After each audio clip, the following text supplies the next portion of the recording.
নমস্কার, ক্যালকাটা ডায়ালগস থেকে মনোজ দাসের প্রীতি ও শুভেচ্ছা নিন। চারজন ঊর্ধ্বতন ভারতীয় গোয়েন্দা কর্মকর্তা গতকাল রবিবার 9 আগস্ট দুপুর 2:56 এয়ার ইন্ডিয়ার বিমানে ঢাকা পৌঁছেছেন। বলা হচ্ছে তারা বাংলাদেশের ডিজিএফআই এর আমন্ত্রণে সেখানে গিয়েছেন। ডিজিএফআই মহানির্দেশক, আপনাদের হয়তো মনে আছে, গত মার্চ মাসে দিল্লি সফরে যান। সেই হিসেবে ভারতের গোয়েন্দারাও এবার ঢাকা এলেন। তো প্রায় 5 মাসের মাথায় তারা ঢাকা এলেন। 5 মাসের মাথায় ঢাকার সূত্র বলছে এটা কোনো বিশেষ সফর নয়, এটা রুটিন সৌজন্য সফর। সৌজন্য এখন বলে কি কিছু আছে এখন দুই দেশের মধ্যে যে সৌজন্য সফর করতে হলো? সুতরাং সৌজন্য সফরের গল্প নয়। আর রেসিপ্রোকাল ভিজিট মানে আগে আমরা গেছি সেই জন্য এখন ভারত এসছে, এরকম ব্যাপারও নয়। কারণ প্রশ্ন উঠছে ভারত ও বাংলাদেশের মধ্যে সৌজন্যের ব্যাপারই নেই বর্তমানে। আর যদি রেসিপ্রোকাল ভিজিট হয় তাহলে ভিজিট করতে যারা এলেন ঢাকায় তাদের নাম পরিচয় গোপন রাখা হলো কেন ভারতের মিলিটারি ইন্টেলিজেন্স কর্মকর্তাদের সঙ্গে ভারতের রিসার্চ অ্যান্ড অ্যানালিসিস উইং, যেটাকে নাম সহজ কথায় নাম সেই রয়ের গোয়েন্দারা এই সফরে আছেন কেন? কর্মকর্তাদের নাম, পদ এবং তারা কোন কোন ভারতীয় সংস্থার প্রতিনিধি কেন তা প্রকাশ করা হয়নি, এই ব্যাপারটি সবচেয়ে বেশি প্রশ্নের জন্ম দেয়। আর তার কোনো উত্তর কিন্তু প্রকাশ্যে পাওয়া যাচ্ছে না। ভারতীয় গোয়েন্দাদের এই ঢাকা সফর আদৌ কোনো রেসিপ্রোকাল ভিজিট নয়, কথা আগেই বলেছি। মার্চে ডিজিএফআই প্রধানের দিল্লি সফর একটি পটভূমি হতে পারে, কিন্তু 9 আগস্টের ভারতীয় নিরাপত্তা প্রতিনিধি দলের সফরের সময় গোপনীয়তা এবং পরদিন আবার তারেক রহমান, দীনেশ ত্রিবেদী মানে ভারতের রাষ্ট্রদূতের সাক্ষাৎ, তাদের মধ্যে বৈঠক, এই তিনটে যদি একসঙ্গে রাখা হয় তাহলে বোঝা যায় শেখ হাসিনার প্রত্যাবর্তন ও তার নিরাপত্তা নিশ্চিত করার জন্যেই ভারতীয় গোয়েন্দাদের এই ঢাকা সফর। আর এটাই যে সম্ভাব্য এই সফরের কেন্দ্রীয় বিষয়, এটা মানছেন আন্তর্জাতিক কূটনীতি বিশেষজ্ঞরা। যদিও ভারত এ ব্যাপারে মুখ খুলছে না। আর পরিস্থিতির চাপে বাংলাদেশ সরকার এতটাই বিমর্ষ ও বিপর্যস্ত যে কি বলবে ভেবেই পাচ্ছে না। কেন বলা হচ্ছে শেখ হাসিনার প্রত্যাবর্তন নিয়ে সব কিছু ঠিকঠাক করতে ভারতীয় গোয়েন্দাদের এই সফর, এবং একই সঙ্গে তারেক রহমানের সঙ্গে ভারতের রাষ্ট্রদূতের অত্যন্ত গুরুত্বপূর্ণ এটা কেন? এটা আদৌ কাকতালীয় নয়, এই কী জন্যে সেটা এবার এখানে আলোচনায় আসা যাক। প্রথমত, হাসিনার ফেরার ঘোষণা নতুন নয়। 10ই জুলাই তিনি রয়টার্সকে জানিয়েছিলেন ডিসেম্বর নাগাদ তিনি কয়েকজন বরিষ্ঠ বা জ্যেষ্ঠ আওয়ামী লীগ নেতাকে সঙ্গে নিয়ে বাংলাদেশে ফিরবেন এবং আদালতে আত্মসমর্পণ করবেন। সে সময় তিনি স্পষ্ট বলেছিলেন ঢাকা সরকারের সঙ্গে তার কোনো যোগাযোগ হয়নি। কিন্তু 5 আগস্ট দিল্লির সাংবাদিক সম্মেলনে সেই ঘোষণা প্রকাশ্য রাজনৈতিক অঙ্গীকারে পরিণত হয়েছে। তিনি শুধু এবার ফেরার কথাই বলেননি, আওয়ামী লীগের নিষেধাজ্ঞা প্রত্যাহার, রাজনৈতিক বন্দীদের মুক্তি এবং তার বিরুদ্ধে মামলাগুলিকে রাজনৈতিক বলে তিনি প্রত্যাখ্যান করেছেন। 5 আগস্ট তার বক্তব্য, শরীরী ভাষা অনেক প্রত্যয়ী ও বলিষ্ঠ। এর অর্থ এটি আর একজন অভিযুক্ত মাত্রের নিছক আত্মসমর্পণের প্রশ্ন নয়, এটি বাংলাদেশে একটি বৃহৎ রাজনৈতিক শক্তির পুনঃপ্রবেশের প্রশ্ন। দ্বিতীয়ত, হাসিনার সাংবাদিক সম্মেলনের মাত্র 4 দিন পর ভারতীয় নিরাপত্তা প্রতিনিধি দল ঢাকা পৌঁছে গেছে। এটি নিছক কাকতালীয় হলে সময়টা কিন্তু অত্যন্ত অস্বাভাবিক। তৃতীয়ত, দলটির সদস্যদের পরিচয় ও পদ গোপন রাখা হয়েছে। সাধারণ সীমান্ত সহযোগিতা বা নিয়মিত প্রাতিষ্ঠানিক বৈঠক হলে অন্তত নেতৃত্বদানকারী কর্মকর্তার পরিচয় প্রকাশ করা যেত। এই গোপনীয়তা ইঙ্গিত দেয় আলোচনার বিষয় রাজনৈতিকভাবে সাধারণ নয়, বরং অত্যন্ত বিস্ফোরক। চতুর্থত, এই দলটি যদি ডিজিএফআই এর আমন্ত্রণেই গিয়ে থাকে, তার অর্থ তারেক সরকার অন্তত আলোচনা করতে রাজি হয়েছে।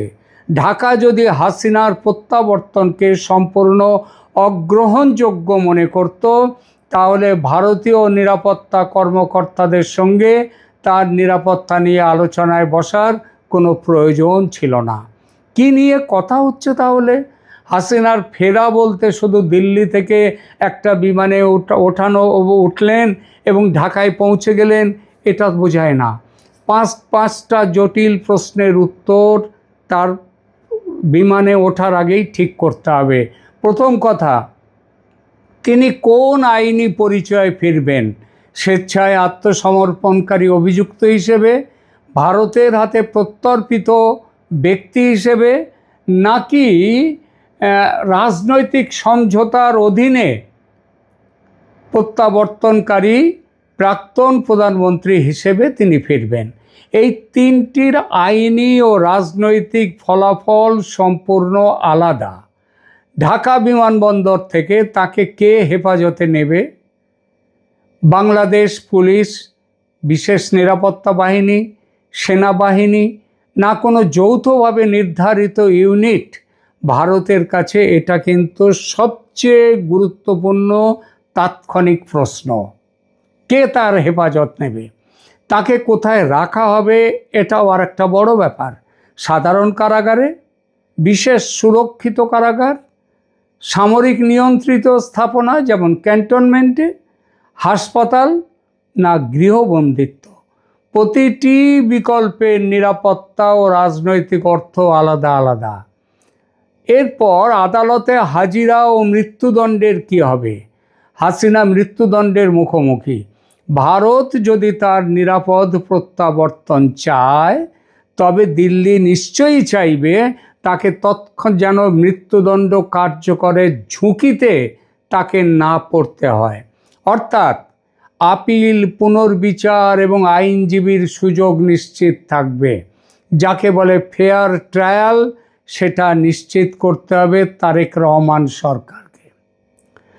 এরপর আসছে রাজনৈতিক সহিংসতা, যেটা শেখ হাসিনা দেশে ফিরলে হবে, সেটা কিভাবে ঠেকানো হবে? শেখ হাসিনা দেশে ফিরলে বিমানবন্দর, আদালত ও কারাগার ঘিরে আওয়ামী লীগ সমর্থকদের বড়সড় জমায়েত হবেই। বিক্ষোভ এবং তার পাল্টা বিক্ষোভও হতে পারে। জামাত, এনসিপি বড় কিছু করতে চাইবে, সে প্ল্যান তারা করছে। এমনকি হাসিনার উপর হামলাও করে দিতে পারে তারা। তাকে বহনকারী গাড়ি বহরে আক্রমণ হতে পারে, কিংবা বন্দি দশায় তার ক্ষতির চেষ্টা হতে পারে। তেমন ঘটলে ঘটনা বাংলাদেশকে ভয়াবহ অস্থিরতার মধ্যে ঠেলে দেবে। অর্থাৎ ভারতীয় কর্মকর্তারা শুধু একজন ব্যক্তির দেহ রক্ষার ব্যবস্থা নিয়ে আলোচনা করছেন না, তারা রিটার্ন প্রোটোকল, যাত্রাপথ, হস্তান্তর, হেফাজত, আদালত, বাসস্থান, চিকিৎসা, যোগাযোগ এবং জনসমাবেশ নিয়ন্ত্রণ, এই সমস্ত নিরাপত্তা কাঠামো নিয়ে কথা বলতে ভারতীয় গোয়েন্দারা গেছেন ঢাকায়। নয়াদিল্লির সাউথ ব্লকে আর একটি প্রশ্ন খুব ঘুরপাক খাচ্ছে এখন, সেটা হলো ভারতীয় নিরাপত্তা কর্মী তারা কি হাসিনার সঙ্গে ঢাকায় যেতে পারেন? তাত্ত্বিকভাবে নিশ্চয়ই যেতে পারে।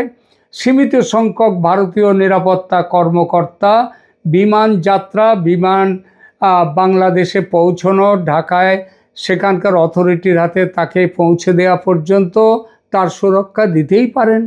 কিন্তু বাংলাদেশের ভূখণ্ডে তারা স্বাধীনভাবে সশস্ত্র নিরাপত্তা পরিচালনা করতে পারেন না।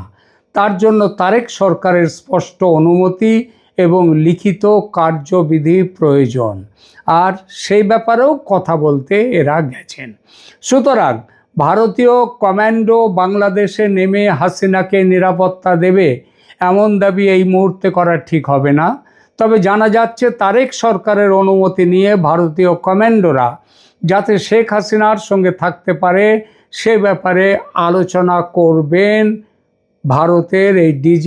ভারতের যে গোয়েন্দারা গেছেন তারা, এবং তাদের ফিডব্যাক নিয়ে তারেক রহমানের সঙ্গে এ ব্যাপারে কথা বলবেন ভারতীয় রাষ্ট্রদূত। এই কথা প্রথমে ডিজিএফআই স্তরে হবে, পরে তারেক রহমান ও দীনেশ ত্রিবেদীর মধ্যে আলোচনায় এই প্রসঙ্গ আসবে। সব মিলিয়ে ভারতের চাহিদাগুলো তাহলে কি? বাংলাদেশের একটি পরীক্ষিত বিশেষ ইউনিট তাকে গ্রহণ করবে। ভারতীয় লিয়াজো অফিসার্স তার নিরাপত্তা ব্যবস্থা পর্যবেক্ষণ করবেন। হাসিনার অবস্থান ও চিকিৎসা সম্পর্কে দিল্লিকে নিয়মিত তথ্য দেওয়া হবে। তার প্রাণহানি বা বেআইনি আচরণ না হওয়ার নিশ্চয়তা ঢাকাকে লিখিতভাবে দিতে হবে, এবং তারেকের সামনে এসব মেনে নেওয়া ছাড়া পথ নেই। কারণ আমেরিকা ও ভারত যৌথভাবেই শেখ হাসিনার ফিরে যাওয়ার ব্যাপারটা দেখছেন। আমেরিকার মত নিয়েই ভারত এই ব্যাপারগুলো তৈরি করেছে। সেটা ভালোভাবে বুঝিয়ে দিয়ে গেছেন বাংলাদেশকে সার্জিও গোর মাত্র কদিন আগে। ক্ষমতা গ্রহণের পরে ভারত তারেক রহমানকে সহযোগিতার সুযোগ দিয়েছিল, কিন্তু তিনি চীন ও পাকিস্তানকে সঙ্গে দ্রুত সম্পর্ক বাড়িয়ে দিল্লিকে দূরে রেখেছিলেন। সম্ভবত তার হিসাব ছিল ভারত শেষ পর্যন্ত নতুন রাজনৈতিক বাস্তবতা মেনে নেবে এবং হাসিনা প্রশ্নে পিছিয়ে আসবে। কিন্তু ঘটনা প্রবাহ উল্টো দিকে গেছে। ভারত হাসিনাকে প্রত্যর্পণ করেনি, তাকে দিল্লিতে প্রকাশ্যে সাংবাদিকদের সঙ্গে কথা বলতেও বাধা দেয়নি, যদিও বাংলাদেশ তার যথেষ্ট চেষ্টা করেছিল। এরপর হাসিনা দেশে ফেরার ঘোষণা করেছেন। ফলে তারেক সরকারের সামনে এখন একটি কঠিন বাস্তবতা, ভারতকে দূরে রেখে চীন ও পাকিস্তানের দিকে ঝুঁকে পড়লেও বাংলাদেশের সবচেয়ে বিস্ফোরক রাজনৈতিক প্রশ্নটির চাবিকাঠি এখন অনেকাংশে দিল্লির হাতে চলে গেছে। এই কারণেই আগে যে দীনেশ ত্রিবেদীর সঙ্গে সাক্ষাতে পিছিয়ে যাচ্ছিল তারেক সরকার, এখন সেই সাক্ষাৎ জরুরি হয়ে উঠেছে। তারেক রহমান এতদিনে বুঝেছেন ভারতকে উপেক্ষা করে হাসিনার প্রত্যাবর্তন ঠেকানো বা সেটা নিয়ন্ত্রণ করা দুটোর কোনোটাই সহজ নয়। দিল্লির সম্ভাব্য বার্তা আর কি হতে পারে? ভারত সম্ভবত সরাসরি বলছে না যে হাসিনাকে আবার প্রধানমন্ত্রী করুন, তবে এটা বলতেই পারে, কিন্তু এই মুহূর্তে বলছে না। বলতে পারে এই জন্যই যে হাসিনা পদত্যাগ করেননি এবং 24-এর যে 5ই আগস্টের পর থেকে বাংলাদেশে যা কিছু ঘটেছে সেটা পুরোপুরি অসাংবিধানিক। সুতরাং ভারতের বার্তা আরও এই মুহূর্তে বাস্তববাদী হবে। হাসিনা বাংলাদেশের নাগরিক, তার দেশে ফেরার অধিকার অস্বীকার কেউ করতে পারেন না। তাকে হত্যা, গুম বা অপমানজনক আচরণের ঝুঁকিতে ফেলা চলবে না। বিচার হলে তা স্বচ্ছ, আপিলযোগ্য এবং আন্তর্জাতিকভাবে গ্রহণযোগ্য হতে হবে। আওয়ামী লীগের লক্ষ লক্ষ সমর্থককে অনির্দিষ্টকাল রাজনৈতিক ব্যবস্থার বাইরে রাখা যাবে না। বাংলাদেশের মাটি ভারত বিরোধী শক্তি বা পাকিস্তানি জঙ্গি নেটওয়ার্কের জন্য আর ব্যবহার করা যাবে না। ভারতের কথায় স্পষ্ট বুঝিয়ে দিয়ে আসবে। এর বিনিময়ে ভারত তারেক সরকারকে অস্থিতিশীল করার পথে হাঁটবে না এই মুহূর্তে, এবং দ্বিপক্ষীয় সহযোগিতা পুনরায় বাড়াবার কথা ভারত মেনে নেবে। এখানেই গোয়েন্দা প্রতিনিধি দল এবং দীনেশ ত্রিবেদীর বৈঠক একই বৃহত্তর প্রক্রিয়ার দুটো অংশ হয়ে ওঠে। একই প্রক্রিয়ার গোয়েন্দারা নিরাপত্তার কাঠামো ও ঝুঁকি নির্ধারণ করছেন, হাই কমিশনার রাজনৈতিক সম্মতি আদায়ের চেষ্টা করছেন। তারেক সরকারের আসল ভয়টা কোথায়? তারেক সরকারের ভয় কেবল হাসিনার প্রত্যাবর্তন নয়, তার ভয় হাসিনা নিরাপদে ফিরলে সেটি আওয়ামী লীগের ব্যাপক পুনরুত্থানের সূচনা হয়ে উঠতে পারে। হাসিনা যদি বিমানবন্দরে নামেন, আদালতে আত্মসমর্পণ করেন এবং তার বিরুদ্ধে মামলাগুলি আন্তর্জাতিক নজরদারিতে আসে, তাহলে কয়েকটি প্রশ্ন সামনে চলে আসবে। আওয়ামী লীগের নিষেধাজ্ঞা কতদিন থাকবে? দ্বিতীয়ত, দলটি কি পরবর্তী নির্বাচনে অংশ নিতে পারবে? তৃতীয়ত, হাসিনার বিচার রাজনৈতিক প্রতিশোধ না বিশ্বাসযোগ্য বিচার?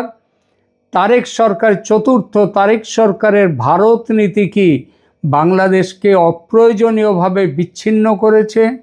পঞ্চমত, সেনাবাহিনী ও প্রশাসনের ভেতরে কারা হাসিনার নিরাপত্তার নিশ্চয়তা দিতে প্রস্তুত?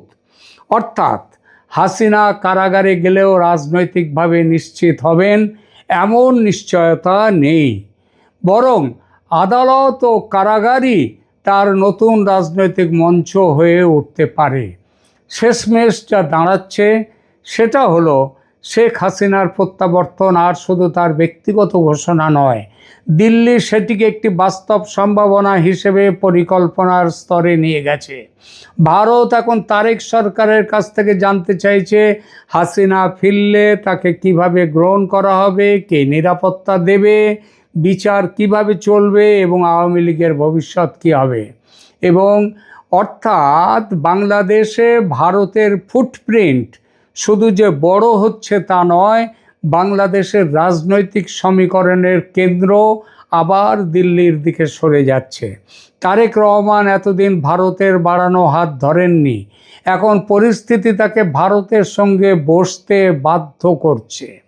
তবে ভারত হাসিনাকে ক্ষমতায় বসিয়ে দিচ্ছে এ কথা বলার সময় এখনও আসেনি, ভারত সে কথা বলছেও না।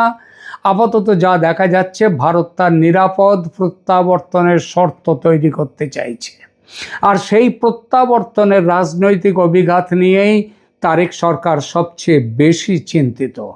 এর পরের ধাপে আছে দেশে নতুন করে নির্বাচনের প্রশ্ন। ভারতের স্পষ্ট বক্তব্য, 2024-এর 5 আগস্টের পর থেকে এ পর্যন্ত বাংলাদেশে যা কিছু হয়েছে, এমনকি সাম্প্রতিক নির্বাচন পর্যন্ত, সব অসাংবিধানিক, অতএব তা বাতিলযোগ্য। হয় শেখ হাসিনাকে প্রধানমন্ত্রীত্বে ফেরাও, নইলে নতুন নির্বাচনের ব্যবস্থা করো। এটা এর পরের ধাপে ভারত বলবে। খেলা জমে উঠেছে, নজর রাখুন ক্যালকাটা ডায়ালগস চ্যানেলে। আমরা ঘটনার প্রতিটি অগ্রগতি জানাবো আপনাদের। আজকের আলোচনা ভালো লাগলে কমেন্ট করুন, লাইক দিন, শেয়ার করুন এবং অতি অবশ্যই চ্যানেল সাবস্ক্রাইব করে পাশে থাকুন। ধন্যবাদ।